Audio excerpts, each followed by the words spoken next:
Buenas noches. Ahora les voy a hacer una presentación de hacer un pequeño resumen introductorio acerca de la neuroanatomía y posteriormente vamos a enfocarnos más a los temas que nos compete durante este tiempo. Y todo esto lo hacemos en relación a las dificultades que tenemos ahora con la energía eléctrica. Entonces, inicialmente vamos a hablar de la organización el sistema nervioso central. Entonces, tenemos que saber que el estudio de la neuroanatomía no solamente se basa en el conocimiento de las estructuras encefálicas, de las estructuras neuroanatómicas, sino que también estas estructuras encefálicas también cumplen funciones específicas en el cuerpo humano, y estas funciones específicas se encuentran o para que exista esta determinada función, tiene que existir varias áreas de asociación para que se cumplan determinadas funciones. Entonces, este estudio del sistema nervioso central lo podemos dividir en regional, ¿sí? Cuando se encuentra asociado a áreas anatómicas en ubicaciones anatómicas en específico, y también vamos a denominarlo neuroanatomía funcional, que es la que se encuentra asociado a estructuras anatómicas que se encuentran asociados a funciones específicas. Y estas funciones específicas van a estar y se van a realizar mediante la asociación de varias estructuras. Entonces, para un conocimiento global de la neuroanatomía, tenemos que tener no solamente el conocimiento del nombre del área de la estructura anatómica de la que estamos hablando, sino cuál es la función que cumplen, y también para que se cumpla determinada función, cuáles son las asociaciones que tienen que existir para que se lleven a cabo la determinada función. Entonces, para que todas las estructuras anatómicas relacionadas con el sistema nervioso central funcionen, existe una estructura celular principal, una estructura celular básica. Esta estructura celular básica se denomina neurona. Esta es la unidad celular funcional del sistema nervioso central. Hay alrededor de 100.000 millones de neuronas en el organismo, y estas son las que se encargan de realizar todas las funciones asociadas o implicadas al sistema nervioso central.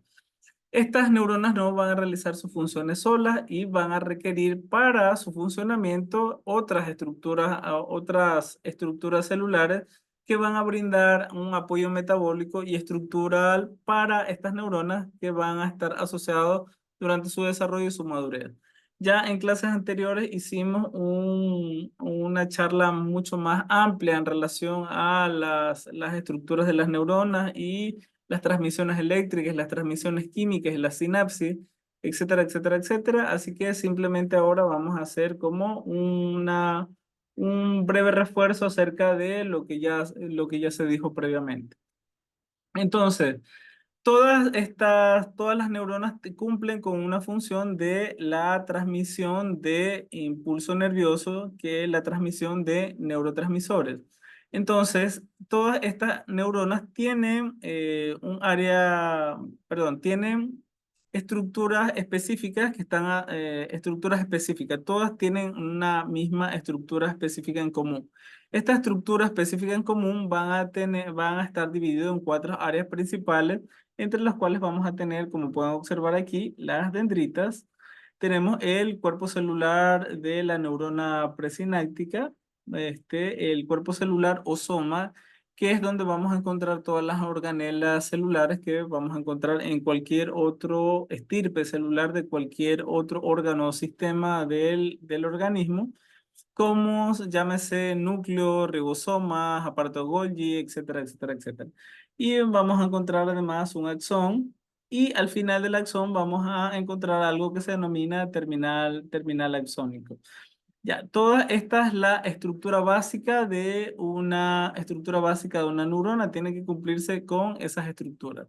Las variaciones de la disposición de estas estructuras va a dar lugar a tres tipos de neuronas principales. Este tipo de neuronas o clases de neuronas vamos a encontrar neuronas unipolares, las neuronas bipolares y las neuronas multipolares.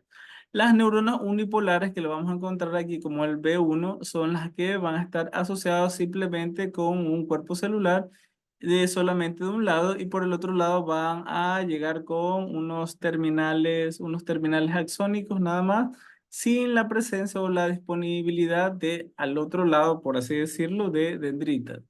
Entonces, a esto los vamos a encontrar principalmente en la inervación de glándulas, inervación glandular. Tenemos en la parte del B2 que observamos aquí, que es lo que se va a denominar neuronas bipolares, que vamos a encontrar tanto, ¿cómo se llama? Terminales axónicos, tanto de un lado como del otro. Y por último vamos a encontrar las que son multipolares, las que van a tener diferentes tipos de dendritas por todos lados y van a tener diferentes tipos de ramificaciones. Y esta es la que vamos a encontrar de forma más abundante en el músculo estriado, que se va a encontrar inervando el músculo estriado. Entonces, estas son las principales tipos neuronales que vamos a observar. Y todas estas neuronas van a cumplir con una determinada función que es la sinapsis. Ya sabemos que la sinapsis es la conexión de una neurona con otra que tiene por finalidad la transmisión de impulsos nerviosos, además de transmisiones, ya sabemos que hay transmisiones químicas y transmisiones nerviosas. Entonces, para que haya ¿cómo se llama? La transmisión de una sinapsis, debe haber una terminal presináptica, es decir, debe existir un terminal axónico y este espacio es lo que en esta área vamos a denominar terminal axónico, se va a denominar terminal axónico, que es donde van a llegar las vesículas que que se van a liberar en este espacio que se denomina hendidura sináptica. En este espacio van a venir todas estas sustancias o estos neurotransmisores que van a pasar de de la hendidura sináptica hacia la membrana de recepción en la neurona postsináptica. La neurona postsináptica vendría a ser la neurona que sigue, esta neurona de acá, y donde van a haber determinados receptores que van a estimular o van a activar a esta neurona. Realizándose toda esta secuencia de eventos, se van a producir lo que se denomina sinapsis. Entonces, vamos a tener aquí que estas neuronas por sí solas no van a funcionar, van a necesitar también ciertos tipos de células que se van a encargar de brindar el soporte y la nutrición y además de brindar el soporte y la nutrición, van a actuar como células fagocitarias y otras van a actuar hasta incluso cumpliendo funciones de sostén. Ya, entre estas aquí tenemos los astrocitos, que son las células que se encuentran las más numerosas, que van a brindar precisamente eso que hacía referencia ahora, brindar esa superficie de sostén, que es como esa estructura donde se van a encontrar las neuronas. Vamos a encontrar también las otras células que forman parte de la neuroglia. Todas estas células en conjunto se van a denominar neuroglia, ¿ya? Y dentro de estos tenemos los que se denomina macroglia y microglia. La macroglia vamos a estar asociadas a los astrocitos, oligodendrocitos y células epidemarias, y la microglia solamente está formada por un tipo de célula denominada microglia. Pero en resumen, todas estas células forman parte de lo que se denomina la microglia. Tenemos aquí los oligodendrocitos que forman parte o su principal función es formar parte de las vainas de mielina en los axones de las neuronas. Estos de aquí vamos a encontrar que en los nervios periféricos va a tener el nombre de células de Schwann. Entonces vamos a encontrarlo con el nombre de oligodendrocitos en la parte central, pero en la parte periférica se va a denominar células de Schwann. Las células de la microglia, que son estas células de acá, que tienen un tamaño bastante pequeño, pero en el momento en el que tienen una función fagocitaria, que en el momento en cuando ejercen su función, van a aumentar de tamaño y van a eliminar todas esas sustancias de desecho. Y por último tenemos las células ependimarias, que son todas estas células que observamos aquí, que van a estar formando parte de la superficie interior de los ventrículos. Y ya sabemos que en los ventrículos, donde está el sistema ventricular, donde se encuentra asociado el líquido cefalorraquídeo. Ya, entonces, este sistema nervioso, se va a formar por estas estructuras, estas células principalmente. Entonces tenemos las neuronas y las neuroglias. Todas estas estructuras van a confluir y van a formar, se van a organizar en dos partes separadas desde el punto de vista anatómico, pero con independencia funcional. Entonces, entre estos se van a dividir en dos partes, que es precisamente cómo se ha dividido la materia. En la neuroanatomía 1, en la que se va a hablar del sistema nervioso central, y neuroanatomía 2, la que se va a hablar del sistema nervioso periférico. El sistema nervioso central habla específicamente del encéfalo y de la médula espinal, y el sistema nervioso periférico se va a dividir a su vez en somático y autónomo. El somático es el que hace referencia a la inervación del músculo estriado y el músculo voluntario, y el sistema nervioso autónomo, que es el que a su vez también se va a subdividir en dos grupos principales. Tenemos aquí el simpático y el parasimpático. Estos de aquí van a cumplir una función de equilibrar funciones que no forman parte de la voluntad, que son funciones necesarias que van a funciones orgánicas fundamentales que van a interactuar aún, así sea que no funcionen de una forma consciente. Entre estas subdivisiones vamos a tener el sistema nervioso simpático y parasimpático. Para ejemplificar lo que estoy diciendo en este momento, es de que, por ejemplo, el sistema nervioso parasimpático, por aquí hay un ejemplo, contra la pupila, y el sistema nervioso simpático la dilata. El sistema nervioso parasimpático estimula la actividad digestiva, y el sistema nervioso simpático inhibe la actividad digestiva, etcétera, etcétera, etcétera, como pueden observar todo esto de aquí. Todas estas estructuras que ven aquí. Como pueden darse cuenta, toda esta inervación tiene que ver con eh, áreas que no forman parte de la voluntad, que requieren, ¿cómo se llama?, de un funcionamiento óptimo del sistema nervioso para que exista una homeostasis adecuada del organismo. ¿Ya? Ahora tenemos cómo se ha dividido el sistema nervioso central. Entonces, las principales estructuras del sistema nervioso central van a ser 7. Entre estas de aquí tenemos el hemisferio cerebral, el diencéfalo, el mesencéfalo, protuberancia, cerebelo, bulbo raquídeo y la médula espinal. Estas son las principales estructuras en las que vamos a enfocar todo el estudio de, de esta, de este parcial. Entonces, todas estas estructuras se van a formar a partir del desarrollo de la placa neural. ¿Qué es la placa neural? Es un engrosamiento ectodérmico embriológico. Entonces, para que exista un desarrollo embriológico, van a existir proliferaciones celulares. Esta proliferación celular va a derivar de esta capa que se denomina ectodermo, y esta de aquí va a dar inicialmente, a partir de la cuarta semana, a algo que se denomina etapa de 3 vesículas.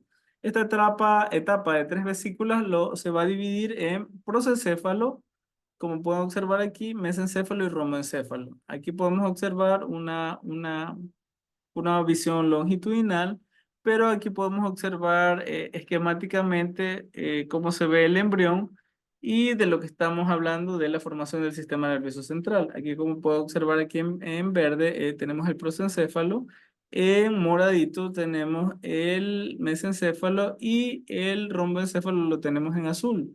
En esta etapa de 3 vesículas vamos a encontrar 2 vesículas. A medida que va avanzando en el tiempo, se van a dividir, van a pasar de etapa de 3 vesículas a etapa de 5 vesículas.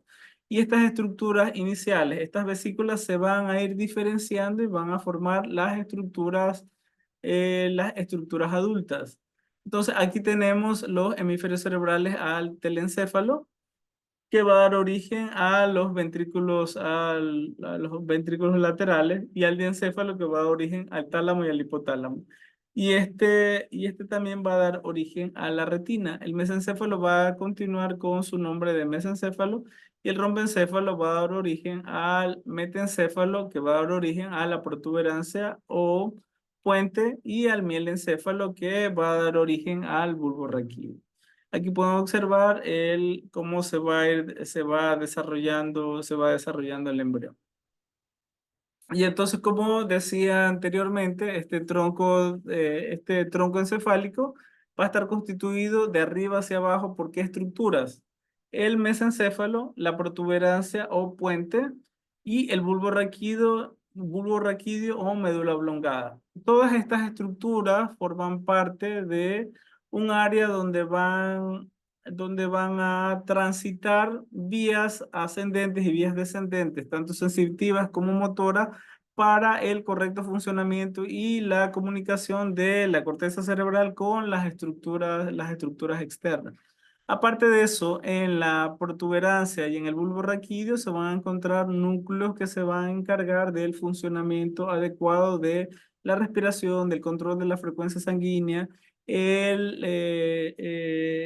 otras funciones vitales. ¿Qué quiere decir esto? De que esta de aquí es un área de mucha importancia en el correcto funcionamiento del organismo. El diencéfalo, como dije anteriormente, va a formar dos estructuras principales, el tálamo y el hipotálamo.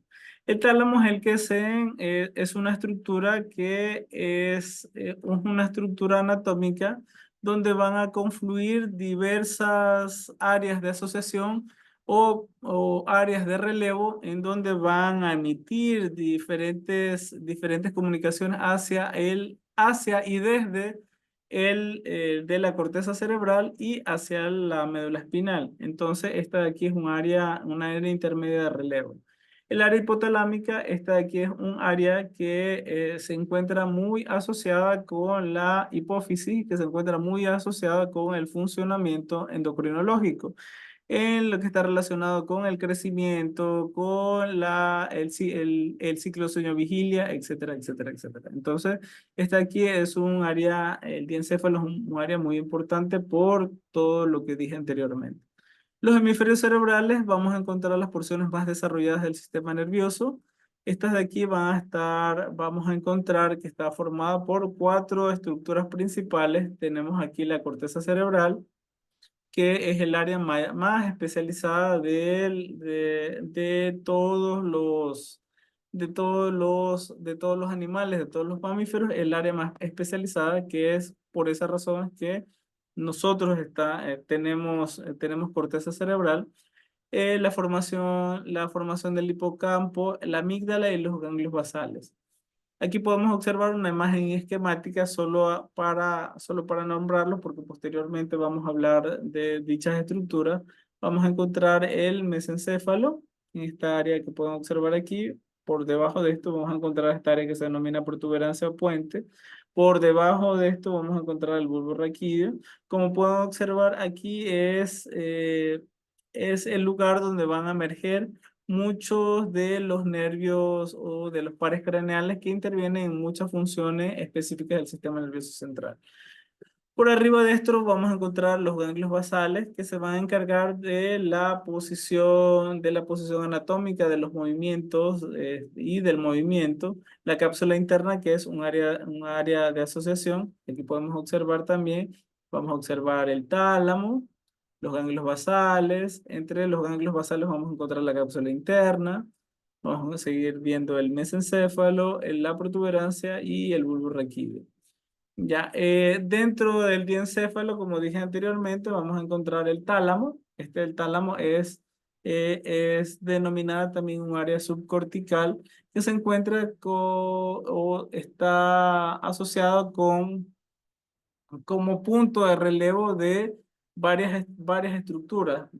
En estas estructuras donde se van a derivar muchas de las vías, y van a estar divididos por varios núcleos, que posteriormente hablaremos de eso. y el hipotálamo que está muy relacionado con la función endocrina. Aquí podemos ver también la disposición del área del cerebelo. Entonces, aquí podemos observar en los hemisferios cerebrales ¿cómo se llama? La formación del hipocampo, el trígono cerebral, la amígdala que se encuentra muy asociada con síntomas relacionados con la ansiedad y la crisis de pánico y con las emociones. También vamos a encontrar el cuerpo estriado, aquí como podemos observar. Esta de aquí es un área que se encuentra muy asociada con el movimiento principalmente. El sistema ventricular, que es un área artificial, o no área artificial, es una área virtual que está llena de líquido cefalorraquídeo que está constituido en todo el sistema nervioso central. Entonces, toda esta corteza cerebral o todo este encéfalo va a estar constituido por al menos unos 2.500 centímetros cuadrados de corteza cerebral en el ser humano. Esta corteza cerebral vamos a encontrar varias disposiciones lo vamos a encontrar con unas formas características que van a tener ciertas áreas específicas que se van a denominar surcos, vamos a encontrar cisuras y vamos a encontrar circunvoluciones. Entonces, ¿a qué denominamos circunvoluciones? Circunvoluciones son como estos giros que nosotros observamos aquí, esta manera irregular que tiene de organizarse el sistema nervioso central. ¿Y cuál es la función para que realicen esta disposición intrincada de estas estructuras cerebrales? Es de que se pueda adaptar en una mayor cantidad, un mayor espacio, en un área bastante pequeña. Por esa razón existe esta disposición de surcos, de cisuras y de circunvolución. Entonces tenemos que los surcos principales van a ser la cisura de Silvio y cisura de Rolando. Y aquí vamos a encontrar más específicamente estas áreas anatómicas. Aquí tenemos la cisura de Silvio, esta área principalmente que observamos acá, la cisura de Rolando, que va a dividir la cisura pre y postrolándica, que se encuentra muy asociada en la corteza motora primaria y la corteza sensitiva primaria. Aquí vamos a encontrar el lóbulo frontal. Entonces, el lóbulo frontal con sus circunvoluciones superior, media e inferior. Tenemos también el lóbulo temporal con también sus circunvoluciones superior, media e inferior. Aquí tenemos el lóbulo parietal y el lóbulo occipital. Las cisuras que se encuentran más relacionadas con la división de estas estructuras anatómicas, entonces tenemos la cisura de Rolando, la cisura de Silvio que vimos acá, la cisura parieto-occipital que divide la circunvolución parietal del lóbulo occipital y la cisura calcarina. Esas son las principales cisuras que vamos a encontrar en el organismo. Aquí en el encéfalo. Entonces, aquí podemos observar también otras estructuras anatómicas internas, como por ejemplo el cuerpo calloso, que está constituido por rodilla y cabeza. Aquí vamos a observar también el mesencéfalo, aquí en esta área, la protuberancia, el cerebelo y el bulbo raquídeo. Ya aquí podemos observar también estas estructuras desde una visión inferior, el lóbulo occipital, el mesencéfalo, el lóbulo temporal y el lóbulo frontal, que podemos observar estas estructuras de aquí. Aquí también vamos a ver, los hemisferios cerebrales van a estar divididos por una cisura interhemisférica, también denominada cisura sagital, que va a dividir los hemisferios cerebrales en dos. Ya, entonces aquí vamos a ver que tenemos el lóbulo frontal, el lóbulo parietal en esta área y el lóbulo occipital. Aquí podemos observar también la cesura de Rolando y aquí, por obvias razones, la cesura de Silvio no se va a observar aquí. Entonces, en lo que tiene que ver la introducción en los términos neuroanatómicos, vamos a encontrarlos que los vamos a observar por ejes. un eje rostrocaudal que va desde la parte rostral hacia la parte inferior. Por eso se va a denominar rostrocaudal, que va a ir desde la parte superior, por así decir, hasta donde termina. Y un eje dorso-ventral, que va a ir desde el dorso, que es la parte posterior, hacia el vientre, que es la parte anterior. Se denomina dorso-ventral. También vamos a encontrar planos que vamos a denominar transversal, coronal y sagital. Entonces aquí podemos ver un área rostral hacia adelante, hacia enfrente, rostro caudal inferior o terminal, y podemos observar que hacia adelante vamos a denominar ventral y hacia atrás vamos a denominar dorsal. Ya, aquí podemos observar los planos. Tenemos un plano horizontal, es que va a dividir a una estructura anatómica entre sus ejes más largos. A eso vamos a denominar plano horizontal. Vamos a observar también un plano coronal que también se denomina plano frontal y un plano sagital. Ya, aquí podemos observar también dichas las mismas estructuras de la misma manera: anterior, posterior, ventral, dorsal. Aquí estamos en los cortes que podemos observar, que es lo que se hablará posteriormente: un plano coronal, un plano sagital, este verde de aquí que va a dividir las estructuras de esta manera, y un plano, este morado de aquí, un plano transversal o denominado también horizontal.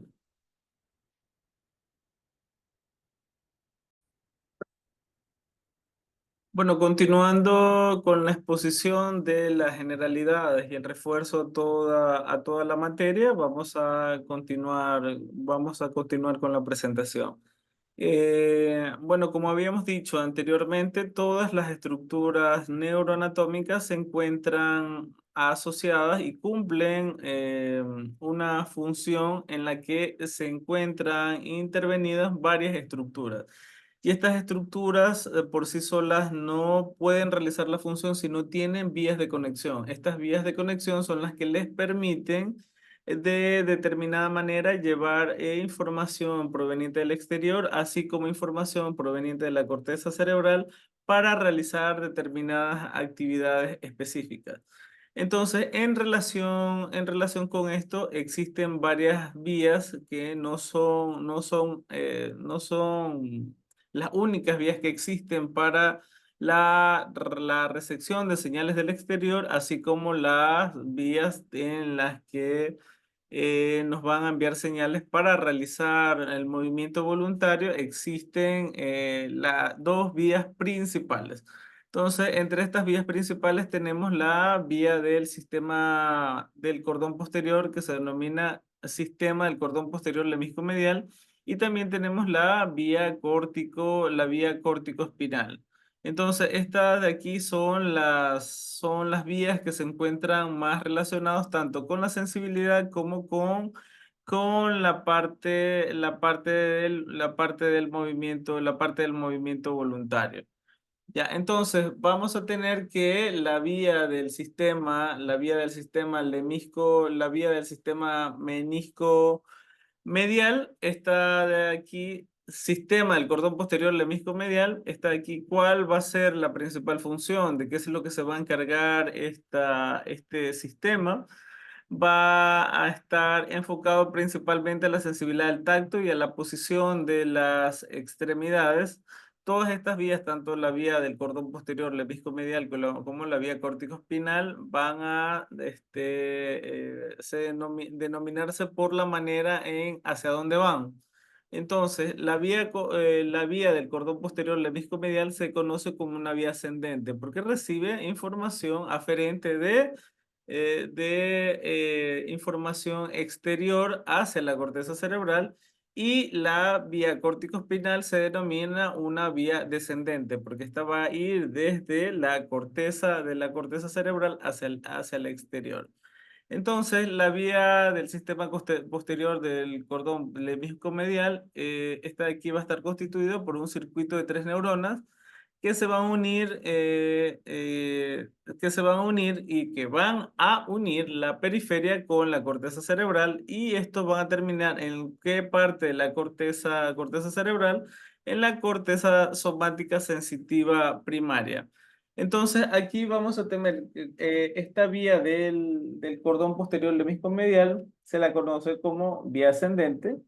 ¿Por qué? ¿Cuál es la función de eso? Porque transporta información proveniente de los receptores sensitivos de la periferia hasta niveles inferiores del sistema nervioso central, primero hacia el tronco del encéfalo y posteriormente a través hacen un relevo en el tálamo y estos de aquí van a, van a terminar finalmente en la corteza cerebral en la corteza cerebral, en el área denominada corteza sensitiva, sensitiva primaria.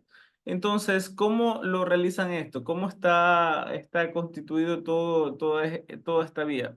Primero necesita existir un receptor sensitivo periférico, como lo tenemos aquí, que es en esta área que tenemos aquí.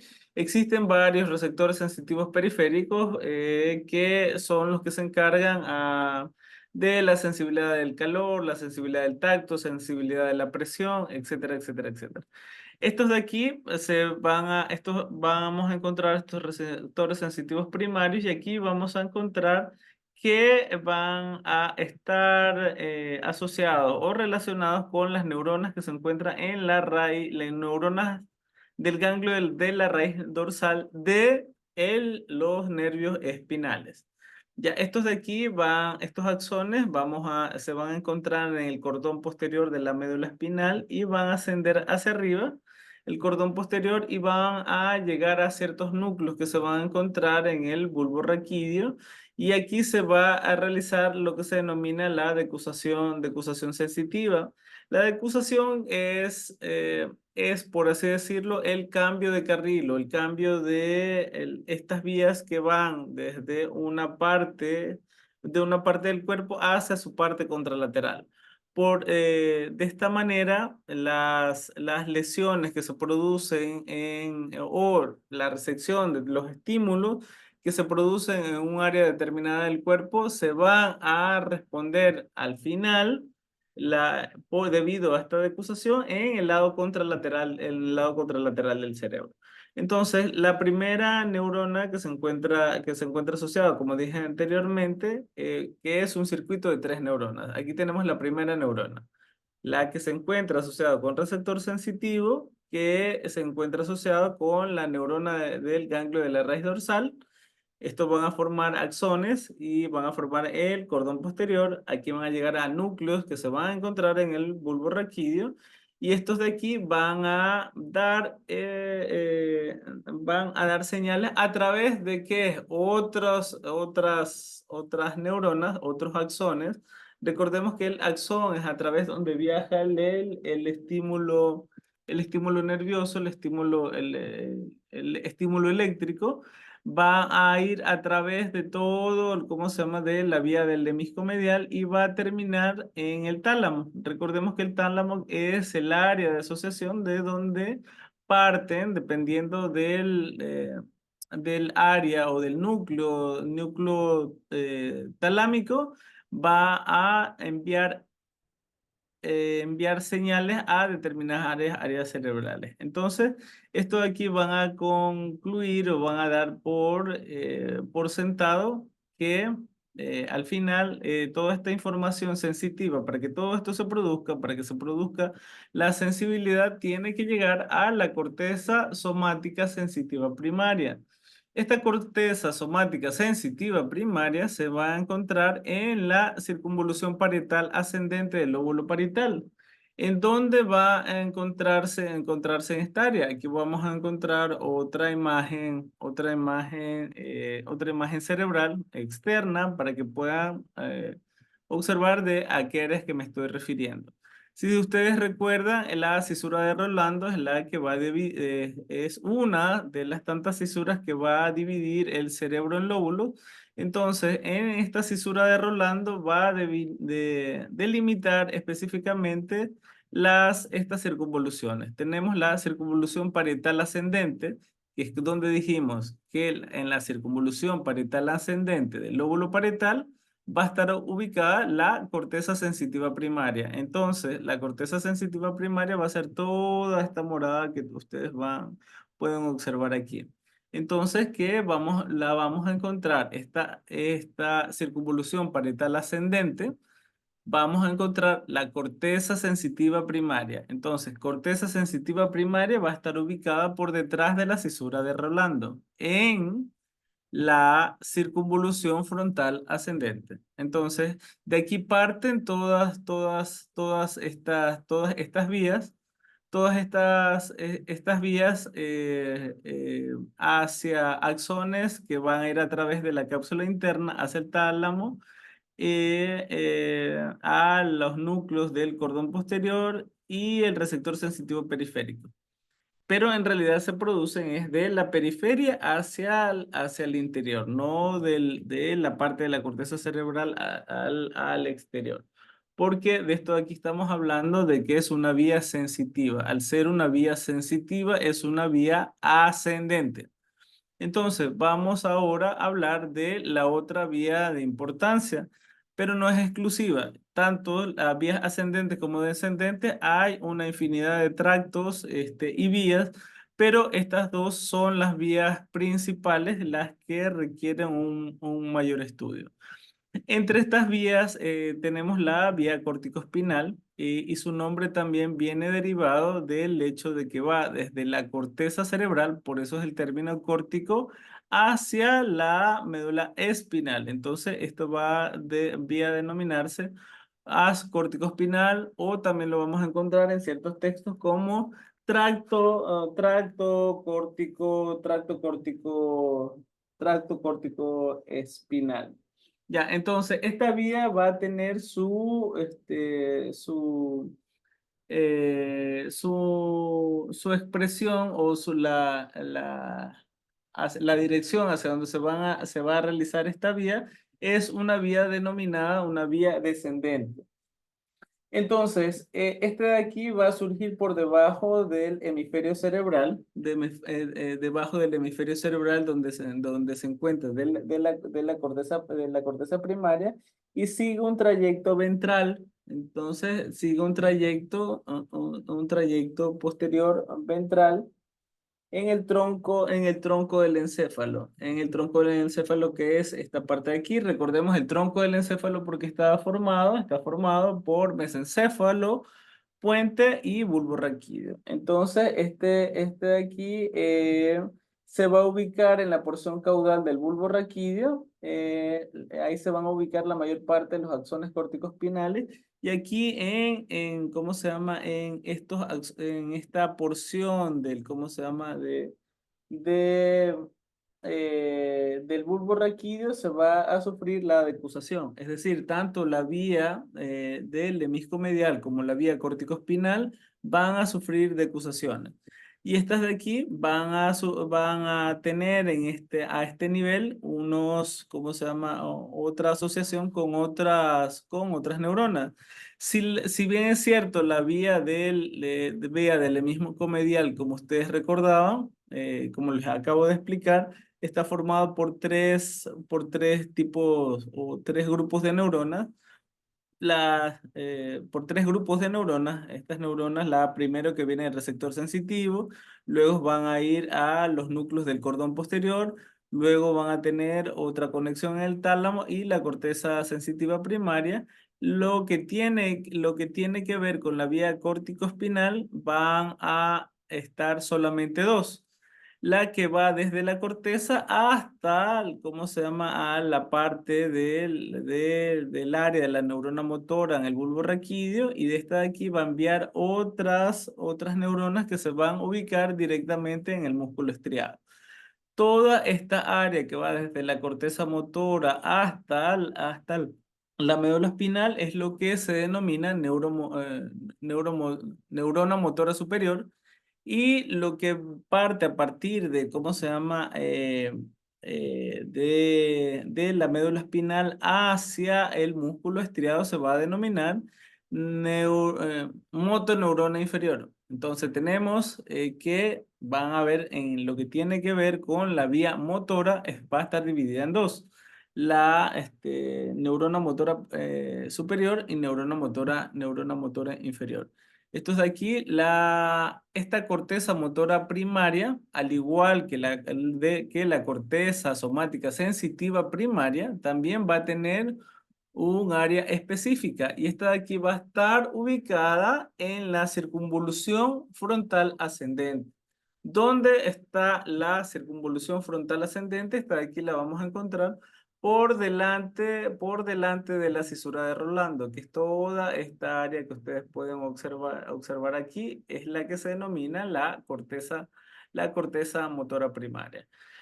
Todas estas vías, tanto las vías ascendentes como descendentes, entonces tenemos las vías ascendentes, la principal es la vía del cordón posterior lemiscomedial y la vía descendente tenemos el tracto córtico-espinal o la vía córtico-espinal.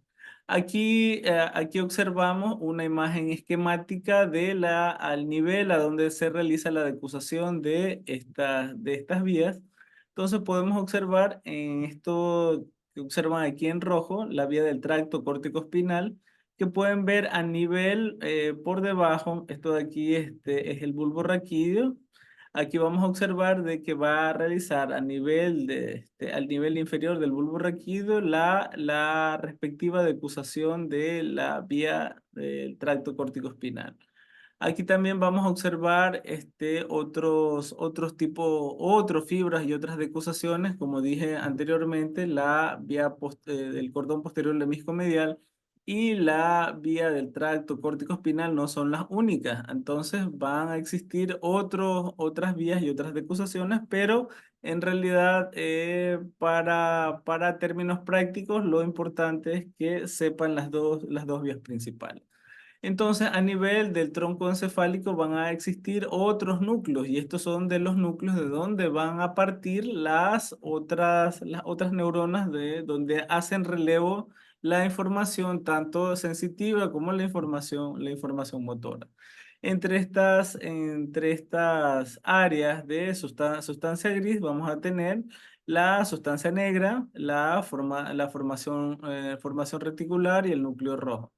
Aquí podemos observar también la vía del cordón posterior lemiscomedial que va a realizar la respectiva decusación a nivel dorsal del tronco encefálico y a través de los fascículos grácil y el fascículo cuneiforme. Aquí podemos observar el nivel a nivel del cuarto ventrículo inferior al cuarto ventrículo. Toda esta porción es el cuarto ventrículo y aquí se van a realizar la respectiva decusación.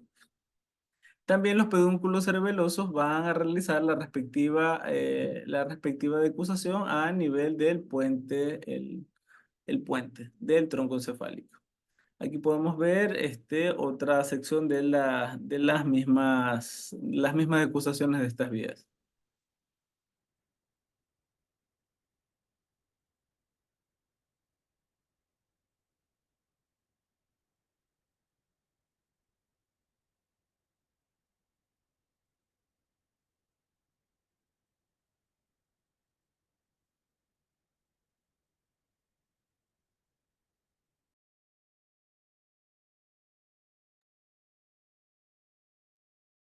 Bueno, tenemos que saber que el encéfalo va a funcionar no solamente mediante conexiones y estructuras, sino que para que se cumplan todas estas funciones, tienen que existir ciertos moduladores y estos moduladores también se denominan neurotransmisores. Ya en clases pasadas hemos conversado y hemos explicado en relación a estos neurotransmisores de que hay de diversos tipos que tenemos los excitadores y tenemos los inhibidores. Entre los que podemos contar cada uno con características y funciones específicas, tenemos los principales que tenemos el GABA, el glutamato, el ácido gamma aminobutírico que es el GABA, la serotonina, la dopamina, la acetilcolina, etcétera. Entonces, estas de aquí existen cuatro sistemas de neuronas o cuatro sistemas de producción de estos tipos de neurotransmisores, porque no solamente es el área anatómica donde se encuentran o que cumplen determinada función, sino que determinada función la realizan mediante la asociación de diversas estructuras y diversas estructuras deben ejecutar o deben producir determinados neurotransmisores específicos para que se cumplan determinadas funciones. La deficiencia o las alteraciones de cada estructura o la insuficiencia de producción de neurotransmisores derivados de algún tipo de lesión estructural o de producción o de consumo de alimentos que sirven de sustrato para la formación de neurotransmisores van a derivar en diversas patologías. Bueno, aquí tenemos de que cada uno de estos sistemas utiliza un neurotransmisor diferente. Entre estos de aquí, los principales sistemas, tenemos 4 sistemas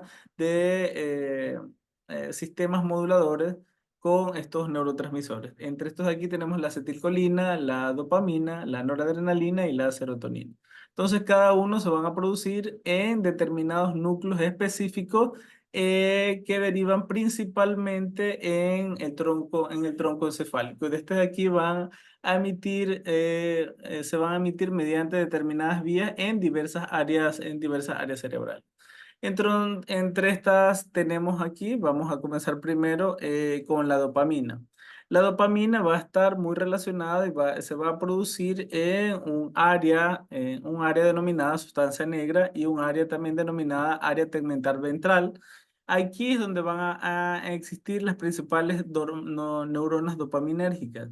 Estas de aquí van a enviar irradiaciones. Aquí vamos a encontrar el área tegmental ventral que lo vamos a encontrar en el mesencéfalo, en un área que se denomina tegmento. Y también vamos a encontrar sustancia negra que se encuentra a este mismo nivel en determinados núcleos cerebrales. Entonces, este de aquí va a emitir irradiaciones y va a emitir dopamina a el cuerpo estriado que se encuentra asociado al movimiento. El cuerpo estriado son estructuras de sustancia gris que se encuentran muy asociadas al movimiento. Aquí también tenemos la otra vía, que es la vía de la noradrenalina.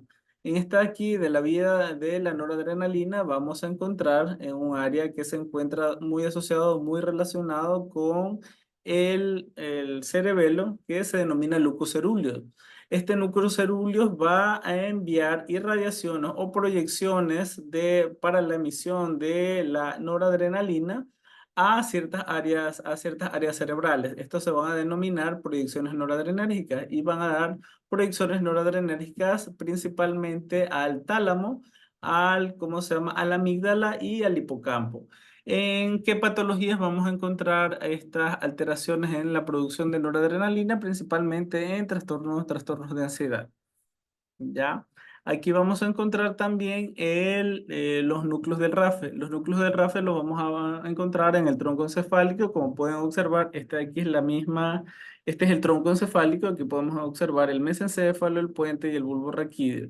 Todos estos núcleos que van a ser donde vamos a encontrar los cuerpos neuronales y de estas neuronas en específico, de estos núcleos del RAFE, son los principales que utilizan la serotonina como neurotransmisor. Y van a enviar irradiaciones al tálamo, van a enviar irradiaciones a ciertas áreas corticales, ciertas áreas cerebrales, principalmente a la corteza prefrontal que se encuentra muy relacionado con la memoria, la función ejecutiva cerebral, la función cognitiva, etcétera. ¿Ya? Entonces, aquí podemos observar cuáles van a ser los núcleos principales donde vamos a encontrar eh, los núcleos principales que vamos a encontrar en el tronco encefálico y el principal neurotransmisor implicado y cuál va a ser la relevancia o la importancia del mal funcionamiento de estas estructuras. que va a dar como consecuencia determinadas patologías. Y la psicofarmacología o el tratamiento farmacológico va a ser o va a estar diseñado o va a estar enfocado principalmente a mejorar esa disfunción. Entonces aquí tenemos las principales, como hablamos de cuatro neurotransmisores, vamos a hablar de determinados núcleos de donde van a surgir las neuronas en las que se van a encargar estos neurotransmisores. Tenemos el productor de acetilcolina, tenemos el núcleo basal de Meiner. Este aquí se encuentra muy relacionado o las alteraciones de este neurotransmisor o de este núcleo se encuentra muy relacionado con la enfermedad de Alzheimer. Tenemos la sustancia negra y el área tegmental ventral, que la vamos a encontrar también en el tronco encefálico. El principal neurotransmisor que se encuentra implicado con la disfunción de este lo vamos a encontrar en la enfermedad de Parkinson y en la esquizofrenia. La alteración en la función de los receptores en la producción tanto de dopamina como en los receptores de dopamina. En la enfermedad de Parkinson incluso existen medicamentos medicamentos que cumplen la función del neurotransmisor como la levodopa o la carbidopa, que van a cumplir la función en estas áreas como la sustancia negra y el área tegmental ventral para evitar los síntomas que se producen en la enfermedad de Parkinson como el temblor. Y en la esquizofrenia se encuentran alterados los receptores de 2 de dopamina, entonces los antipsicóticos se encuentran muy asociados con el correcto funcionamiento de este neurotransmisor, por lo que van a mejorar la sintomatología tanto de los síntomas psicóticos que son las alucinaciones y los delirios. El lupus coeruleus se encuentra asociado muy asociado no, se encuentra en esta área la producción del neurotransmisor de la noradrenalina. Y este de aquí se encuentra muy relacionado, como dijimos anteriormente, el lupus coeruleus se encuentra asociado con irradiaciones a la amígdala y la formación del hipocampo. La amígdala es la principal área anatómica que se encuentra relacionada con ciertos trastornos de ansiedad, principalmente con la crisis de pánico. Una hiperexcitabilidad o una hiperfunción de esta área anatómica da como consiguiente la presentación de crisis de pánico. Entonces, la alteración ¿cómo se llama? De este neurotransmisor que viene del parte del núcleo del lupus coeruleus puede dar consiguiente una presentación de un trastorno de ansiedad y depresión. Tenemos aquí los núcleos del RAFE que se encuentran durante todo lo largo del tronco encefálico. Se encuentra muy asociado con la liberación o la producción de serotonina. Y este de aquí los núcleos del RAFE van a dar irradiación a la corteza cerebral y al hipocampo, que va a estar muy relacionado con los trastornos del pensamiento y los trastornos del estado de ánimo. Bueno, continuando con las estructuras, vamos yéndonos más abajo en las estructuras cerebrales, vamos a hablar de la médula espinal. La médula espinal está constituida por una estructura que está formada por sustancia gris en la médula espinal, y de esta estructura central de la médula espinal va a tener una forma de H.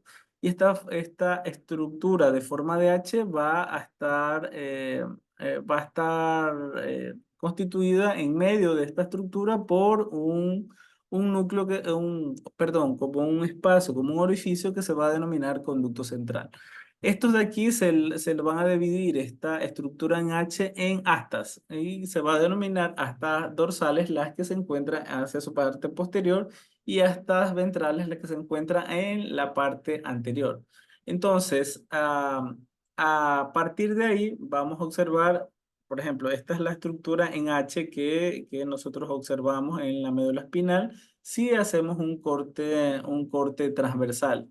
Podemos observar esta figura en H. Entonces, esta de aquí, de estos núcleos de esta área de sustancia gris, van a venir fibras nerviosas en las que van a estar, tal como lo dijimos anteriormente, todo lo posterior es sensitivo y todo lo anterior es motor.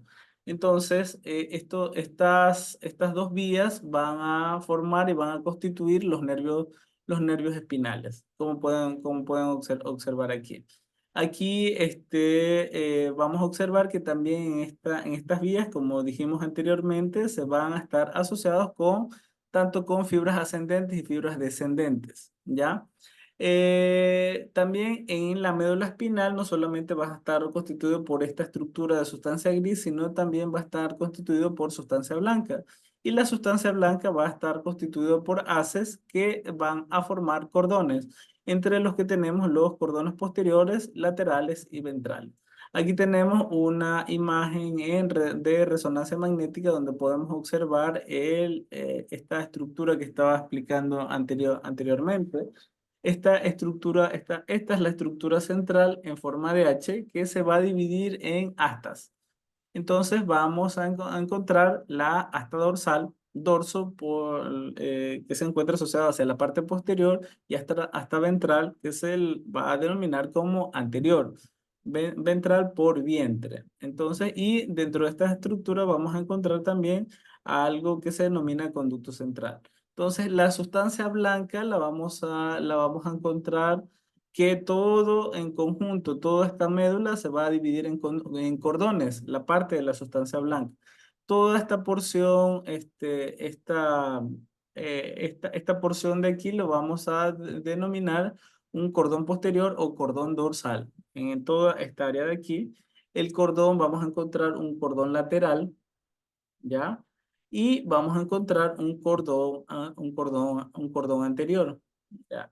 Donde van a pasar las vías ascendentes y descendentes que dijimos anteriormente, las vías ascendentes que son las sensitivas y las vías descendentes que son las motoras. Las vías ascendentes, la principal es la vía del cordón posterior lemniscomedial, van a pasar a través de este cordón que vemos acá, del cordón en la parte posterior, y en el cordón lateral vamos a encontrar el haz de la vía o del tracto córtico-espinal o la vía o haz o córtico-espinal, ¿ya? Entonces, aquí podemos observar, entonces, en una imagen esquemática ¿cómo se llama? De la figura en H, de las astas dorsal y de la asta ventral, y a partir de, ¿cómo se llama? Por así decirlo, de las puntas van a emerger las raíces. De la parte de atrás va a emerger la raíz posterior del nervio espinal y por delante la raíz anterior del nervio espinal. Las dos raíces van a confluir o se van a unir y van a formar los nervios espinales de cada segmento vertebral. Aquí, como pueden observar, la sustancia blanca va a estar dividida toda esta porción de aquí en el cordón lateral, y esta porción de acá que vemos, el cordón anterior. En la parte posterior, como podemos observar aquí, está en ciertos segmentos, está ocupado en casi todo su espacio por el cordón posterior lemniscomedial, y dentro de este cordón posterior del lemniscomedial luego se va a dividir en fascículos. Aquí en estos fascículos vamos a encontrar el fascículo grácil y el fascículo cuneiforme. Y el tracto córtico espinal lo vamos a encontrar en el cordón lateral. Ya, entonces, otra estructura de vital importancia, que se encuentra para que todo esto exista un funcionamiento. No solamente deben existir las vías, sino que también deben existir lugares o estructuras de relevo donde vayan a dar, vayan a derivar de determinadas vías y que confluyan al final a la corteza cerebral. Entonces, la mayor parte de la información sensitiva alcanza la corteza indirectamente a través de las neuronas de relevo en el tálamo. Es decir, primero debe existir una parte donde haya un relevo de la información a partir de las neuronas, como se dijo anteriormente, y las neuronas en cada mitad del tálamo se proyectan a la corteza cerebral en el mismo lado y se van a agrupar en núcleos aislados.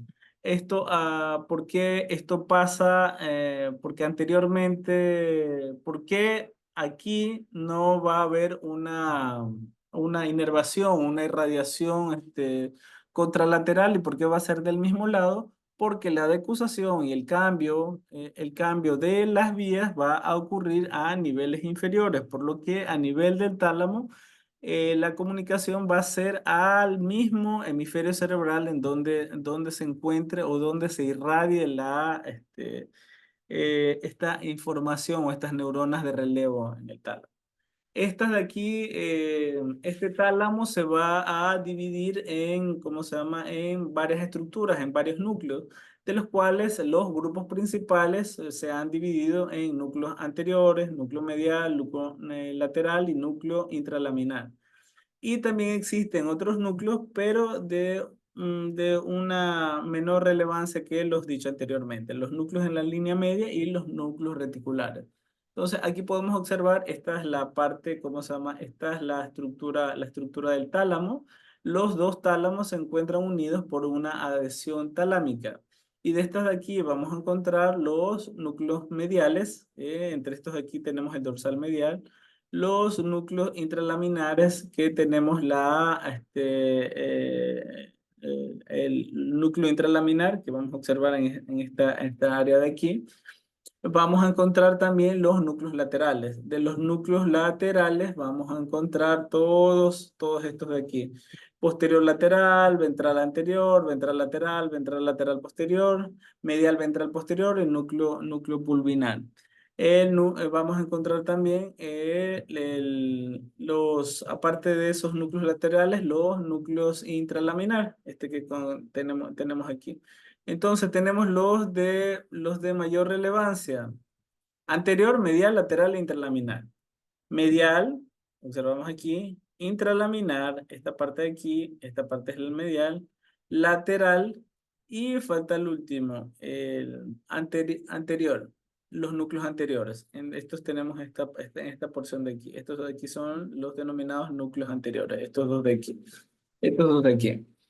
Ya, estos de aquí van a dar o van a servir o van a irradiarse mediante dos tipos de vías en las que vamos a encontrar los núcleos de relevo y los núcleos de proyección difusa. Los núcleos de relevo, estos van a transmitir información a través de estímulos subcorticales particulares hacia porciones restringidas de la corteza cerebral. Es decir, hacia ubicaciones neuroanatómicas específicas que se van a asociar a determinados estímulos. Y los núcleos de proyección difusa, estos funcionan en la excitación y la regulación de la excitabilidad de amplias regiones de la corteza cerebral. Entonces tenemos ciertas áreas que son específicas y determinadas en ciertas áreas que dan inervación en estas áreas talámicas, y también tenemos los de proyección difusa, que son los que van a dar su función de una forma más amplia. Ya, aquí podemos observar que cada uno de estos va a dar o se va a irradiar a determinadas áreas específicas de la corteza cerebral. Es decir, esta área es un área de relevo, un área donde se va como a condensar la información para que termine al final en la corteza cerebral. Entonces, aquí podemos observar que los núcleos anteriores, ¿cómo se llama? Que los encontramos aquí en esta área que están pintadas como de café. Vamos a observar de que se van a encontrar en el área que está relacionado o que está alrededor del cuerpo calloso. Vamos a encontrar de que los núcleos dorsales mediales que están pintados con morado se van a encontrar muy, muy asociados con la corteza prefrontal. El núcleo lateral ventral está muy asociado con la corteza motora primaria, y lo que se encuentran asociados con la corteza sensitiva primaria está muy relacionado con el núcleo posterior ventral. Ya, entonces aquí tenemos los núcleos talámicos y las principales conexiones y funciones y cuál es la implicación o la función en la que se encuentran inmersos. Entonces tenemos los que se encuentran relacionados al grupo anterior y los principales estímulos aferentes la clase funcional son de relevo. Los principales estímulos aferentes tenemos el hipotálamo y ahí la formación del hipocampo y se encuentran relacionados a la función, el aprendizaje, la memoria y las emociones. Aquí tenemos entonces cada una de estas. Aquí van a tener la oportunidad de cada uno leer todas estas áreas para que no se ser tan cansón en relación a la exposición. Entonces aquí tenemos los principales grupos. Grupo anterior, grupo medial, lateral y núcleos intralaminares. Entonces cada uno, tenemos aquí los de la clase funcional, los que son de relevo y los que son de proyección difusa. Dijimos que los de relevo son que se están asociados y estimulados a porciones restringidas de la corteza cerebral y los de proyección difusa a amplias regiones de la corteza cerebral. Ya, entonces, los de amplias regiones de la corteza cerebral, a diferencia de los de acá que tienen como funciones muy específicas pequeñas, acá más bien la función es un poco más amplia. Aquí, por ejemplo, dice regulación de la actividad cortical, regulación de la excitabilidad neuronal prosencefálica, regulación de la actividad neuronal talámica, y aquí podemos observar las estructuras anatómicas de los cuales parten los estímulos aferentes y los principales estímulos eferentes en donde se van a presentar. Entonces viene el estímulo posterior, de dónde van a llegar estos y hacia dónde se van a dirigir ese estímulo. Entonces, en otras de las áreas de mayor relevancia de estas estructuras subcorticales tenemos la cápsula interna. La cápsula interna, de aquí va a ser un haz de axones que van a estar constituidos de sustancia blanca. Esta cápsula interna es una vía bidireccional, es decir, tanto que va a enviar vías de la corteza cerebral a la médula espinal y también va a hacer eso, lo descendente y lo ascendente, que va a estar relacionado con lo que viene del exterior hacia la corteza cerebral. Esta cápsula interna se va a dividir en varias porciones. Aquí lo vamos a encontrar como rama anterior, rodilla y rama posterior. Entonces, como podemos observar, todas estas son fibras que parten de la corteza cerebral, todas estas se van a unir y van a formar un solo fascículo que lo vamos a encontrar en esta área. Entonces, aquí observamos un corte transversal mediante resonancia magnética y donde podemos observar esas áreas que le había dicho anteriormente de la cápsula interna. Aquí podemos observar la cápsula interna. La cápsula interna es un área de sustancia blanca que va a estar constituido por un brazo anterior, un brazo posterior y una rodilla. Entonces, vamos a hacer como esta especie de V donde tenemos brazo anterior, brazo posterior y rodilla. Ya, entonces aquí podemos encontrar, dependiendo a qué nivel se realicen estos cortes neuroanatómicos, aquí podemos observar la cabeza del núcleo caudado, el putamen que vamos a encontrar que se encuentra dividido de la cápsula interna. Estas estructuras se encuentran constituyendo los ganglios basales, que se encuentran muy relacionados con el movimiento. Por debajo de esto vamos a observar que es esta estructura de aquí, tenemos las estructuras talámicas, que era de lo que lo estamos hablando anteriormente, donde van a dar proyecciones difusas y van a dar también, tienen sus funciones de ser de relevo de las funciones corticales. Ya. La corteza cerebral la vamos a encontrar organizada en capas y esta de aquí está formada por láminas. Es la principal característica de todas estas regiones, de estas regiones corticales, y casi todo el 95% de la corteza cerebral tiene al menos seis capas celulares. De estas se van a dividir en dos tipos, la que se denomina la neocorteza y la alocorteza. La neocorteza es la parte de la corteza cerebral más especializada en la que vamos a encontrar en los que nos vamos a encontrar los seres humanos, los que tienen la mayor especialización de las áreas neuroanatómicas. Entonces, estas de aquí se van a dividir en 6 grupos con determinadas estructuras neuronales diferenciales. Y aquí podemos observar cómo se llaman los diversos, ¿cómo se llama? Las diversas capas y con las diversas neuronas asociadas al área en que se encuentran relacionadas. Recordemos que esta de aquí ya se explicó durante en clase, por lo que no voy a hacer tanto hincapié en relación a eso. Ya, tenemos que saber que todas estas áreas cerebrales están mapeadas, por así decirlo, y esta tiene una citoestructura cortical. Entonces, existió desde hace muchos años, desde hace por lo menos unos 200 o 300 años, el anatomista alemán Brodmann identificó al menos 50 divisiones diferentes desde el punto de vista morfológico de la corteza cerebral y todas estas áreas de la corteza cerebral las denominó como áreas de Brodmann. Entre estas de aquí vamos a diferenciar, no vamos a enumerar las 50 áreas, sino las que se encuentran, las de más relevancia, las de mayor relevancia, las de mayor importancia. Entre estas tenemos que vamos a denominar varias áreas, las sensitivas, las visuales, las auditivas y las motoras. Entonces, entre las sensitivas tenemos la corteza somatosensitiva y tenemos la área 312 y tenemos la corteza de asociación somatosensitiva denominada como área 5. La corteza visual tenemos el área 17, 18 y 19.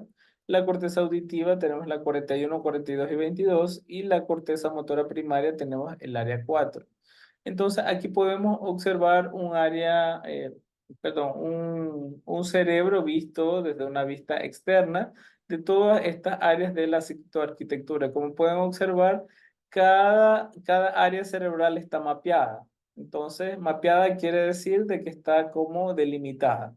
Entonces, dentro de estas de aquí, vamos a tratar de ubicar cada una de las áreas que dije anteriormente. Tenemos la área sensitiva, tenemos la área 312 de Brodmann.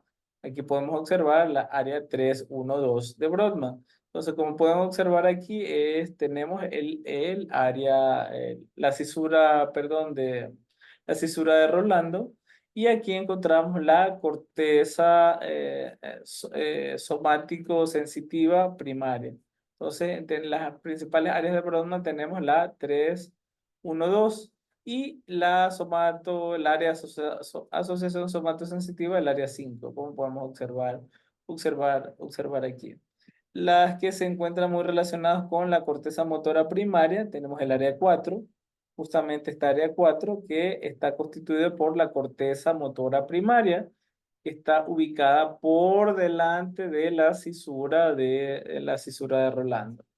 Ya tenemos las áreas asociadas, las áreas de asociación visual, las 17, 18, 17, 18 y 19, las áreas auditivas 41, 42 y 22, 41, 42 y 22 que se encuentran en el área temporal. Y por último tenemos bueno, esas son las principales áreas, las áreas de Brodmann que tienen mayor relevancia. Bueno, de hecho todos son importantes, pero es lo que tiene más relevancia para su aprendizaje son estas áreas. Y es muy importante que tengan al menos una imagen mental de dónde se ubica.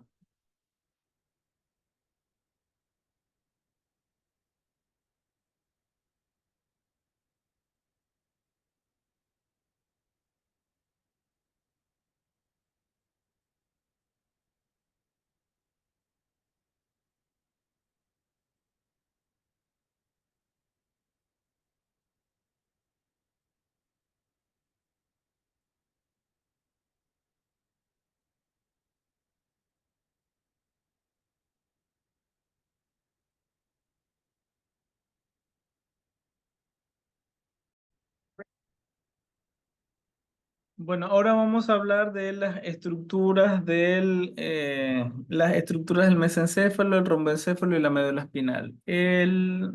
Si nos acordamos de las estructuras embriológicas que van a dar lugar a las estructuras adultas, en las estructuras neuroanatómicas adultas, tenemos el romboencéfalo, que está formado por la médula oblongada y el bulbo raquídeo. No, perdón, el bulbo raquídeo y la médula oblongada.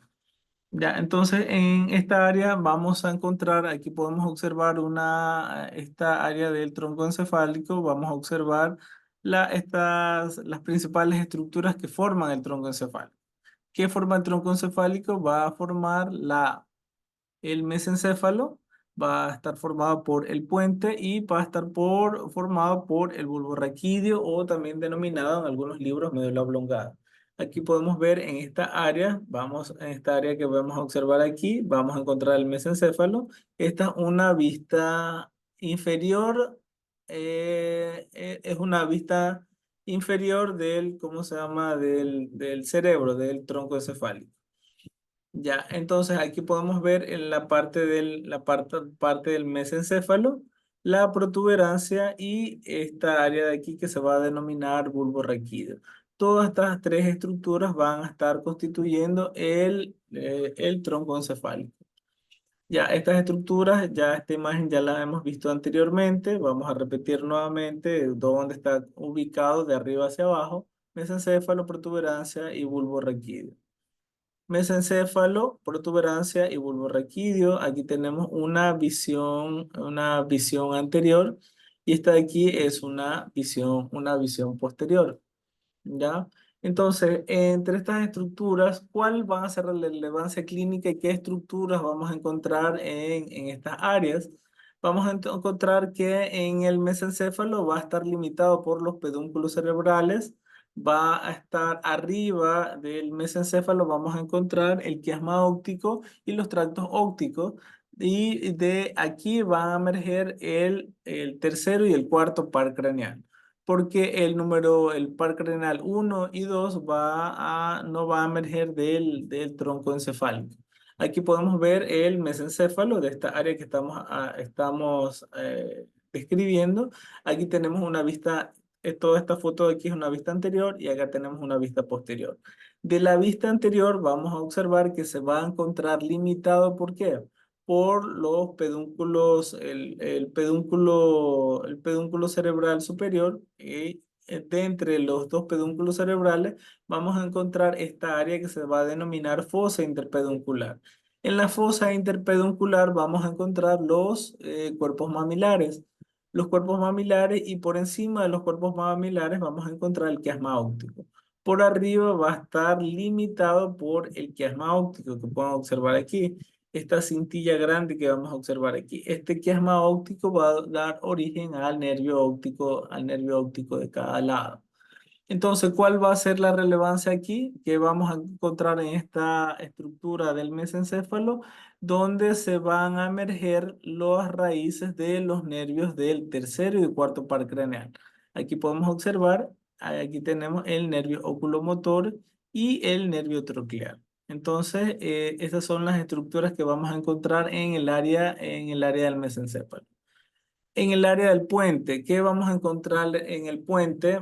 La protuberancia, o denominado también puente. Vamos a encontrar los tractos pontocerebelosos, que van a ser todas estas como áreas, especies de áreas arrugadas que se van a estar en la superficie la superficie del puente. Vamos a encontrar los otros pedúnculos cerebelosos, el pedúnculo cerebeloso medio. Vamos a encontrar aquí las raíces de los siguientes nervios. El nervio 1, 2, 3, 4,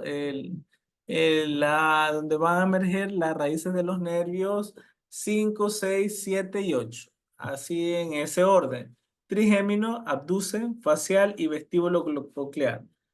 Trigémino, abducen, facial y vestíbulo coclear. Aquí vamos a encontrar la imagen anterior del puente. Entonces, en la imagen del puente vamos a encontrar los tractos pontocerebelosos, que van a ser todas estas como rugosidades que vamos a encontrar en esta superficie del puente. A partir de ahí van a emerger las raíces nerviosas, de las raíces de los pares craneales, el 5, 6, 7 y 8. Entre estos tenemos al nervio trigémino que va a nacer a este nivel y vamos a encontrar el resto de los nervios. Vamos a encontrar el nervio abducens, que lo podemos observar aquí, nervio abducens, el nervio facial y el nervio vestíbulo-coclear, que justamente va a estar delimitando el puente con el bulbo raquídeo, que lo vamos a observar en la parte posterior de acá. Perdón, en la parte inferior o que va a estar limitando el puente con el bulbo raquídeo van a emerger estos nervios. Ya, esto vamos a encontrar en la vista anterior. En la vista posterior, en el mesencéfalo, eso de ahí no lo dije anteriormente, pero el mesencéfalo, en el techo del mesencéfalo va a estar constituido por eh, los tubérculos cuadrigéminos. Los tubérculos cuadrigéminos van a ser cuatro de estas porciones que vamos a observar aquí, dos superiores y dos inferiores, que se van a denominar colículos. Tenemos los colículos superiores y los colículos inferiores. Y de esta porción, principalmente de la porción posterior, va a emerger el nervio troclear y este nervio troclear va a bordear y va a salir hacia la parte de adelante del nervio troclear. Ya, y de ahí vamos a observar los pedúnculos cerebelosos. Como dijimos anteriormente, el mesencéfalo vamos a encontrar el pedúnculo cerebeloso superior. El pedúnculo cerebeloso medio va a estar constituido principalmente en el puente, como pueden observar aquí, y el pedúnculo cerebeloso inferior va a estar más relacionado con el bulbo raquídeo que se encuentra hacia abajo. Ahora, hablando de la visión posterior del puente, vamos a encontrar esta estructura que está en forma de rombo. Esta estructura en forma de rombo va a estar constituido, va a estar lleno de líquido cefalorraquídeo y va a formar lo que se denomina el cuarto ventrículo. Dentro de esto vamos a encontrar, ¿cómo se llama? Estos núcleos, como podemos observar aquí el núcleo cerúleo y también el núcleo de donde va a emerger el nervio facial, que se va a denominar colículo facial, en esta área de aquí, en el fondo de aquí. Este colículo facial en la parte posterior va a dar origen al nervio facial en la parte anterior. Ya, y por último tenemos la médula oblongado, también denominada bulbo raquídeo. En esta de aquí va a existir la decusación de las pirámides. Vamos a observar las olivas vulvares. Va a estar muy relacionado con los pedúnculos cerebelosos inferiores y a partir de aquí van a emerger los dos últimos pares craneales que tenemos, el nervio hipoglosio y el glosofaringeo. Aquí podemos observar, este de aquí es la visión anterior y la visión posterior del bulbo raquídeo. En la visión anterior va a estar constituido por esta parte de aquí que podemos observar aquí. Esto se va a denominar pirámides. Las pirámides vulvares es que van a estar a todos lados y van a estar mediados por algo que se denomina fisura media anterior. Detrás de estas pirámides, de estas dos pirámides que observan aquí, vamos a encontrar algo que se denomina olivas vulvares, que son estas áreas que están aquí. De entre de estos dos van a emerger los nervios, el resto de los nervios de los pares craneales, como ustedes recordarán, que son 12 y faltan dos. Entonces tenemos aquí el nervio glosofaringeo y el nervio hipogloso. Ya en la parte anterior no vamos a encontrar las pirámides ni olivas, sino más bien vamos a encontrar el inicio del cordón posterior que va a estar constituido por el fascículo grácil y el fascículo cuneiforme. Este de aquí es el fascículo grácil, esta porción de en medio que pueden observar aquí, y el cuneiforme, el que se encuentra más hacia la parte externa. El fascículo cuneiforme, que aquí lo denominan tubérculo cuneiforme. Ya aquí puedo observar otra imagen un poco más amplia de todas las estructuras que ya dije anteriormente. Entonces, todo lo que dije anteriormente, esta porción de aquí es lo que se encuentra en la visión anterior. En la visión posterior, vamos a encontrar que en el techo mesencéfalo van a estar los tubérculos cuadrigéminos, que el nervio troclear emerge inferior al cólico inferior a cada lado. El cuarto ventrículo tiene forma de rombo. En el suelo del cuarto ventrículo se encuentra el colículo facial. Y vamos a encontrar también los tubérculos gráciles que van a estar flanqueados por un par de tubérculos uniformes. Es decir, el fascículo grácil y el fascículo uniforme. Ya aquí podemos observar una imagen neuroanatómica real en donde vamos a observar, esta aquí es el área del mesencéfalo. ¿Por qué puedo determinar de qué es el mesencéfalo? Porque en el mesencéfalo vamos a encontrar los cuerpos mamilares. Por arriba vamos a encontrar el quiasma óptico. Por arriba de los cuerpos mamilares vamos a encontrar el infundíbulo. Vamos a observar la fosa interpeduncular. Va a emerger el nervio oculomotor, como pueden observar aquí, y el nervio troclear en esta parte de acá, que si recuerdan va a emerger de la parte posterior. En esta área de aquí vamos a encontrar el puente. El puente va a emerger aquí del puente el quinto par craneal, el nervio trigémino, y posteriormente a esto van a emerger el resto, los siguientes pares craneales, los siguientes cuatro pares craneales: el abducen, el facial y el vestíbulo coclear. Entonces, trigémino, el abducen, facial y el vestíbulo coclear. Aquí vamos a observar el bulbo raquídeo con las pirámides. Las pirámides, detrás de esto tenemos las olivas vulvares, que de aquí van a emerger los siguientes pares craneales. Entonces, si a esta área le realizamos un corte para ver en su parte interior, vamos a encontrar de que va a haber un acueducto, un orificio que se va a denominar acueducto mesencefálico de Silvio en la porción intermedia del tronco encefálico, es decir, por dentro de este tronco encefálico se va a denominar tegmento. Y aquí dentro de este tegmento se van a encontrar lo que se denominan los núcleos rojos. Anterior al tegmento están las pirámides en la médula oblongada. En la médula oblongada vamos a encontrar también la formación reticular, que aquí las vías sensitivas ascendentes conducen a la información sensitiva en general del tronco y de los miembros. Ya, aquí podemos observar una visión, un corte sagital del mesencéfalo, que como pueden observar, perdón, del tronco encefálico, en donde pueden observar la parte que se encuentra asociada al mesencéfalo. Toda esta área de aquí es el mesencéfalo, toda esta área de aquí corresponde al puente y toda esta área de aquí corresponde al bulbo raquídeo. Entonces aquí vamos a encontrar que posteriormente a todas estas estructuras vamos a encontrar esta área que se denomina tegmento. Aquí pueden observar en un corte transversal la lámina tectal cuatrigémina, el área del tegmento, el área de sustancia negra y ¿cómo se llama? El pie peduncular, de la parte ¿cómo se llama? De los pedúnculos cerebrales. Aquí podemos observar y podemos enumerar los pares craneales, que tenemos que tener conocimiento cuáles son los pares craneales, nos tenemos que aprender los pares craneales. Y aquí podemos observar otra vez la misma visión de donde emergen cada uno de estos nervios de los pares craneales.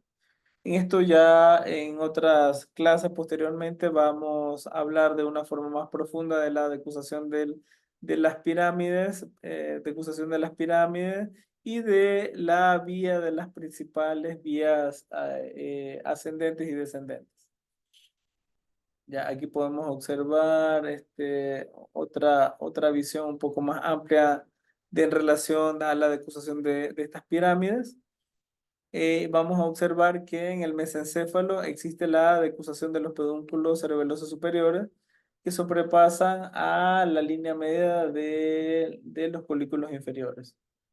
Ya, aquí podemos ver una imagen de resonancia magnética en un corte sagital, y entonces vamos a encontrar, ver muchas estructuras, entre ellas la que es de más relevancia en este momento, es la de mesencéfalo, el puente y el bulbo raquídeo. Y posteriormente esta área que se denomina el área del puerto ventrículo.